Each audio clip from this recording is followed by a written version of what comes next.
Before we start, I just wanted to acknowledge, we challenged the players all off season in terms of passion, fire, and energy.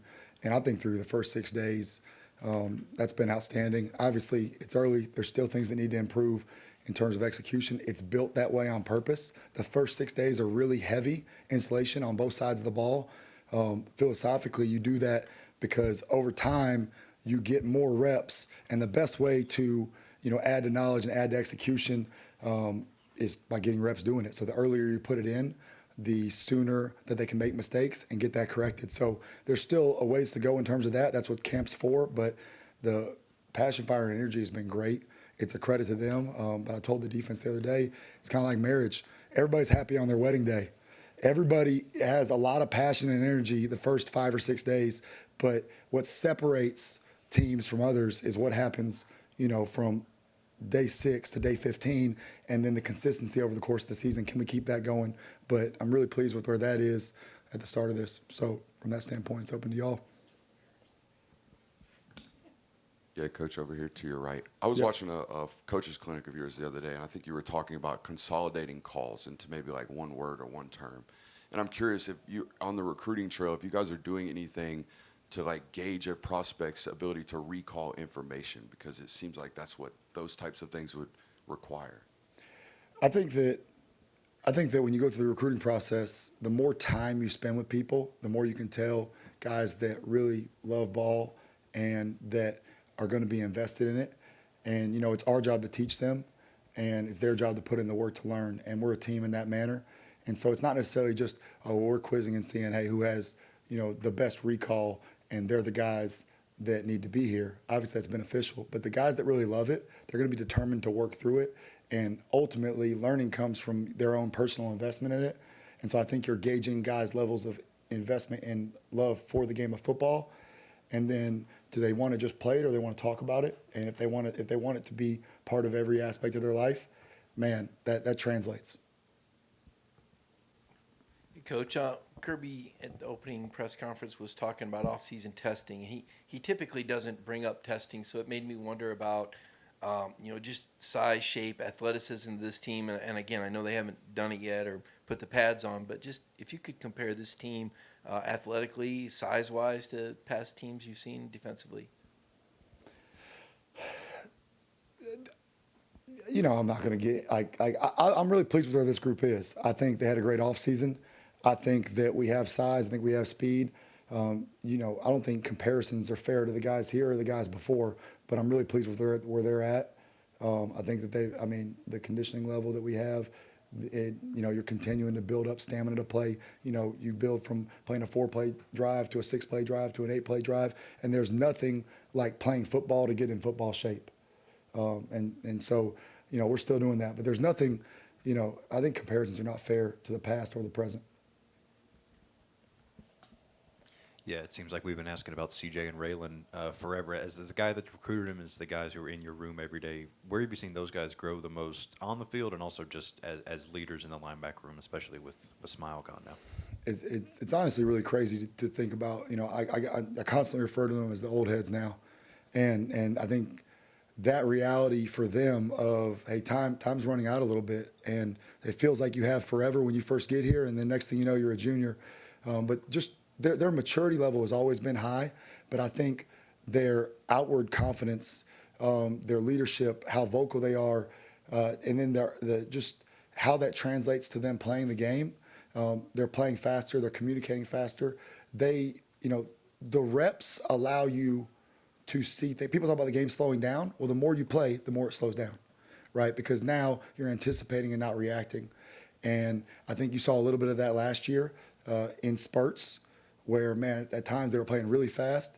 And I think the more they play, the more confident they are, both in terms of communicating the defense, commanding from a leadership standpoint, and speeding up their run fits, what they do in coverage, what they do as blitzers. And so I just think all of that has followed a natural progression. And those guys work really hard in all aspects of their game.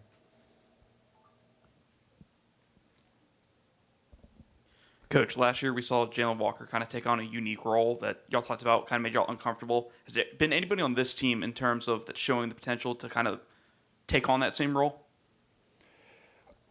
every team. So within saying, hey, make us uncomfortable, I think you ask the players to be uncomfortable because that's where growth comes from, right? And so I think it's important in camp you assess, hey, who are our best players? What do they do well? Every obviously there is a blueprint for what the Georgia defense is, and there's a standard there, but that's more about how to play the game than it is about, hey, are we going to be more quarters or three deep zone? Hey, are we going to be more 5-man front or 4-man front? You know, hey, are we going to play more base defense, like number of linebackers on the field? Or are we going to get in dime on third down? Or all those variables are really based on who you have and what they do best. And you know, that's part of what you find out in camp. You teach the defense, and then as you get closer to games, you mold it to the guys. But we have, I think we're not asking anybody to, hey, go replace Jalen Walker in that way. It might be 3 different guys replace what he did, and you know, it might be relative to their strengths. So it might be a little bit from the outside linebacker room, some from the inside linebacker room, but we're not going to ask somebody to fill exactly what he did because might not be in the best interest of this team. Glenn, what have you seen from Christian during fall camp, especially coming off of missing the spring, and just what do you envision his role in this defensive line looking like? Yeah, I think he's, there's times he's been at a really high level, and the challenge there is sustaining it because his level of intensity, effort, his level of communication, just his urgency is at an all-time high, which is what it needs to be. We need him to be a guy that can both anchor in the middle, but also be really disruptive. Because, hey, when you're playing, we always talk about, hey, when you're playing base mode, that's, hey, when we're playing technique up front, hey, the gaps are very clear in front of you. Hey, linebackers have to fill those gaps. Well, hey, we need him to be strong at the point of attack. Hey, we need knockback. But then when we move, he's a really good athlete, so he needs to add value in terms of disrupting plays when we do move him. And then I think interior pass rush is really like there's ways to navigate edge pass rush on offense. It's really difficult to deal with the dominant pass rusher in the middle in terms of pocket push and winning matchups on guards and centers. And the more he can do that, like we need that from our interior D-line, not just the run-stopping ability, but pass rush ability and ability to, disrupt plays and push the pocket. So that's what we need from him. Glenn, how much of what y'all did run defense-wise statistically was, like, from 19 to 22, having Jordan Davis, Jalen Carter, Devontae Wyatt, and the last 2 years not being at that level, not having them? Or is there other things that have been a factor, and do you think that maybe that stat could lie in some ways? No, I mean, stats always tell you something. I mean, the stats are what they are. Like, I mean, you start rationalizing stats, then you're just making excuses for a performance that wasn't up to our standard. Number one thing we need to do better in run defense, okay, is tackle better. Like we did not tackle to our standard last year. If you tackle better, you eliminate yards after contact, okay? And then we need to leverage the football better, okay? Specifically, on the perimeter where the ball bounced out too much. And so, that goes back to trust and playing together as a unit. So one of the we've just been really harping on, the right way to tackle, which we always do. That's not like this is some unique thing, but our guys are very aware of where we need to improve. They know to play Georgia football on both sides of the ball, we need to run the ball and stop the run. And they've taken great pride in trying to improve in those areas. But we need to tackle better, leverage the football better. And then ultimately, guys, we talk about changing the math. Like on an offensive playbook page, everybody's blocked except for the middle field safety. Let's not act like there's unblocked guys. No matter what you do on defense, every once in a while you might trick them. The way to change the math is to either take 2 blockers or beat your blocker. Okay, so that goes back to striking blockers, getting off block, technique and fundamentals. And the more guys we have that don't trade, we call it trading 1 for 1. Like, hey, if you block me and I stay in my gap, but I don't do anything else to affect the play, I traded 1 for 1. The offense won on that play. So, tackling, leverage of the football, okay, and then we have got to do a great job of not going 1 for 1 in terms of dealing with blockers, and that's what it is. And when you don't do that well, it leads to the results we saw. And so, we're not worried about that. We're just worried about the future, and guys are taking pride in doing those things every day. Glenn, how are you approaching the abrupt movement on defense pre-snap with officials looking at that? How much does that hurt what you guys do? I think, Kirby had the quote about, defining what abrupt is. I think that's really important. I think educating your players is, this is what's seen as abrupt and this is what's not seen as abrupt. And anytime there's rules, whether it's roughing the passer, or abrupt movements. You educate your players on what the right way is, and you coach them how to do that. And it's not going to be our job to officiate it. It's our job to present the rules and the information to our players, coach them the right way, and make sure we do it that way. Coach, I want to ask you about three players we haven't seen a lot of up to this point. Can you tell me about Elo Mendoza, Joseph Jonah-Jonier, and Quintavious Johnson? Okay, LO, just hey, that's so it's LO. Man, bright kid. Like I just love he. You wouldn't know that he hasn't been here his whole career. Just watching him, and I'm talking about that from a person standpoint. Okay, let's not say from a standpoint of seeing him fit in with the guys.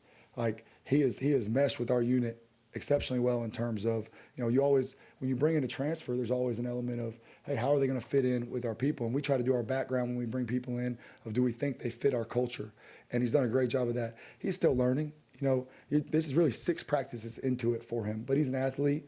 The things you saw on tape that made us interested in him coming here, you see those. And I think as he gets more and more reps, you'll continue to see more and more of what he can do from a, edge rusher standpoint, a edge setting standpoint. And then he's also a really good athlete. This guy played wide out in high school. So when he does need to drop and do those things, he's unique in that sense. But he's still, we're 6 practices in. It's his first 6 practices. So even though, he's an older guy, he's out there, adjusting like some of the other new players. So he's only going to get better from here. And then you said Joseph Jonah-Jonier. Joseph is a great athlete for his size. He has the length we look for in the defensive end position. He has some natural power to him. And I think that for him, you're looking in that Michael role where you want to be a guy that can go from playing inside the tackle to outside the tackle. And that's really what we need from him. With him not getting as many reps, it's the same deal. He's there every day. He's getting better. And I'm really excited about what he's going to do this year because we had high hopes for him at the beginning of last year. The third person? Yeah, Q is a guy who, you think about athletically. This guy was a high school quarterback. He played on his feet. So some of the things that marry up with what I said about Elo's skill set, like that balanced out. Q's really bright. The guy really cares at a high level. He's a good athlete. And as an outside linebacker, there's a lot asked of you more than just setting the edge, and he's able to do all those things. And so he's had a good camp. He had a good spring, and we need more out of him than what we've seen so far. But with the way he works, we're confident we'll get it out of him. Yeah, I'll keep running down the roster. What have you seen out of Chris Jones since he moved from inside to outside backer? And also, we've heard a lot about Elijah Griffin. What have been your impressions of him since he arrived on campus 7-8 months ago? Yeah, first of all, Chris Jones is a selfless guy. When we had those losses, at outside linebacker, and we were looking in the spring, his body type, he has a naturally bulkier frame. So he's a guy who played inside and outside in high school, okay? But his frame had the ability to put on more weight potentially to be able to be an edge setter, and he was all for whatever helped the team. I think it's like starting over though. He spends a whole year learning a position at one position, and hey, these are my alignments, these are my fits, these are my coverage responsibilities, and then you start over. So I think you saw that in the spring. I've been pleased with I've seen growth this fall. He's improved as a rusher, which he didn't get to do as much last year. I think I've really seen him flash there. He's a heavy-handed guy, so he needs to keep developing, but he has a skill set that can help us out there. And then the second was Elijah. Yeah, EG's doing great. You always want to temper expectations on young players, but he has a maturity to him, a work ethic to him. He's obviously a big guy with a lot of athleticism, so we hope that Elijah's able to help us this year. The capacity with which he'll be able to help us is really about how he continues to grow and advance. But he's had a good start to camp. Yeah, Coach, you sort of alluded to this with the run defense specifically, but I wanted to ask you about the defense overall, as far as whether you felt like it met the standard last year, which obviously around here is very high, and it doesn't matter which guys leave the building. You expect a certain standard here. Do you think the defense overall met that last year? No, I think that's we weren't consistent enough to meet the standard. Like that's just the reality. You can't have games against 5 playoff opponents, the teams that made the 12-team playoff, and play really well there, and then have 4 other games where you give up 28 points or more. Point blank period, right? Like we know that. has to be better, and you can't be up and down. Consistency is the mark of, great defense. We talk about, being elite or not. Like, to be elite, you have to be consistent. That's what makes something elite. So we can't have up and down performances. And everybody in that room knows that when they came to Georgia to play championship level defense, coaches, players included. And so anything short of that isn't the standard. Like, Got time for one more question. Yeah, Coach, over here. You always talk about the importance of a football coach being a teacher. You're essentially a teacher. So I guess what makes a good teacher, and how do you go about becoming a better teacher? well, as a teacher, you teach to your students, right? Like you have to have an ability to teach to different learning styles, right? If you're trying to reach the whole room, right? So there's times that, hey, you have to teach at a pace that's exciting enough to keep the guys that have been here and that have a high level of understanding. You have to challenge them for their growth, okay? But you also have to teach at a pace that still reaches the guys that are learning. And that's what I think makes a great teacher, is the ability to get through to all levels of understanding. You got some guys that came and played single A football and some guys that came from an IMG academy, right? Like the level of football they've been exposed to is different. So you can't just coach to one guy, right? Like I told the linebackers this morning, I'm like, it's like if you're in a lecture hall, it's hard. Like it's hard necessarily for some guys to learn in a lecture hall. There's 100 students in there, right? But when we have meetings, it's interactive. So part of teaching is interacting. I don't want to sit up here and be like Charlie Brown, wah. That's not good. Like they need to interact. They need to ask questions. So part of that is making sure they understand communication from them matters. And if they're not giving it back to us, we can't help them. We can't know when they don't understand. But then part of it on our end is making an effort to reach each individual. And how you explain something to one person might not make sense to the next person. So you can't just teach it one way. You have to find a way to reach each individual, because that's our job as coaches. Thank you, Coach. I appreciate y'all.